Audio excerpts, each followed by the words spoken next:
নমস্কার বন্ধুরা, সুদীপা রান্নাঘরে আপনাদের সবাইকে স্বাগত জানাই। আমি আজকের আপনাদের প্লমফ্রেট মাছের রেসিপি তৈরি করে দেখাবো।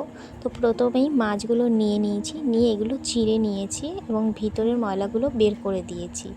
এই মাছগুলো এভাবে চিড়ে নিতে হবে যাতে ভালোভাবে মশলাগুলো ভিতরে ঢোকে। তা কিছু মশলা নিয়েছি।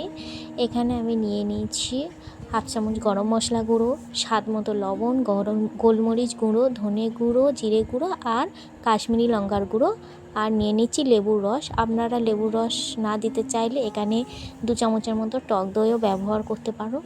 আমি এখানে 6টা মাছের জন্য এই কটাই মশলা নিয়েছি। আর সামান্য দিয়ে দিচ্ছি সর্ষের তেল, দিয়ে মশলাগুলোকে ভালো করে মিশিয়ে নিয়েছি। তো দেখতে পাচ্ছেন মশলাগুলো মেশানো হয়ে গেছে। এবার এগুলো মাছের সাথে মিশিয়ে নেব। এগুলো ভালো করে মাছের গায়ে মিশিয়ে নিচ্ছি, ভালো করে যাতে মশলাগুলো মাছের মধ্যে ঢুকে যায়। এই মাছগুলো সবগুলো মাছ ভালো করে মিশিয়ে নিয়ে আমি 10 মিনিট রেস্টে রেখে দেবো। দেখতে পাচ্ছেন সবগুলো মশলা মাখানো হয়ে গেছে। তো আমি এখানে একটা জিনিস দিতে ভুলে গেছি, সেটা হচ্ছে আদা রসুন বাটা। আমি এখানে 1 চামচের মতো আদা রসুন বাটা এখনই দিয়ে দিচ্ছি। আপনারা প্রথমেই মশলার সাথে মিশিয়ে দিয়ে দেবেন।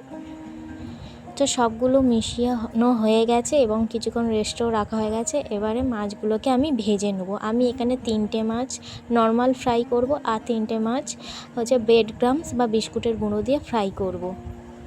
তো আমি এখানে সামান্য সাদা তেল নিয়েছি। সেই সাদা তেলে আমি মাছগুলোকে এইভাবে ভেজে নিচ্ছি। আপনারা চাইলে বেশি করে তেল দিয়ে ছাঁকা তেলে মাছগুলো ভেজে নিতে পারেন। তো আমি কিছুক্ষণ মাছ এক পিঠ ভেজে নেওয়ার পরে আর এক পিঠ আমি ভেজে নিচ্ছি। তো আমি 2 রকম মাছটা ভেজেছি। আপনাদেরকে বলবো এই 2 রকমের মধ্যে ব্রেড ক্রাম্বস বা বিস্কুটের গুঁড়োতে যে মাছগুলো ভাজবে সেগুলো একটু বেশি ভালো লাগে খেতে। আপনারা চাইলে এইভাবে ট্রাই করে দেখতে পারেন, ভালো লাগে পমফ্রেট মাছের ফ্রাই। তো প্রথমে 3টে ভাজা হয়ে গেছে, তুলে নিচ্ছি। এবার যেগুলো ব্রেড ক্রাম্বস বা বিস্কুটের গুঁড়ো দিয়ে আমি করেছিলাম সেগুলো এখন ভেজে নিচ্ছি। এগুলোকেও 1-2 পিঠ ভেজে নেবো। ভেজে নিলে আমার মাছের রেসিপিটা তৈরি হয়ে যাবে। তো দেখতেই পাচ্ছেন কত সুন্দর হয়েছে আর খেতে দারুণ হয়েছে। আপনারা অবশ্যই ঘরে করে দেখবেন, ভালো লাগবে। আর আমার রেসিপিটা ভালো লাগলে অবশ্যই চ্যানেলটাকে সাবস্ক্রাইব করবেন আর লাইক করবেন, পাশে থাকবেন। আজকের এই পর্যন্ত।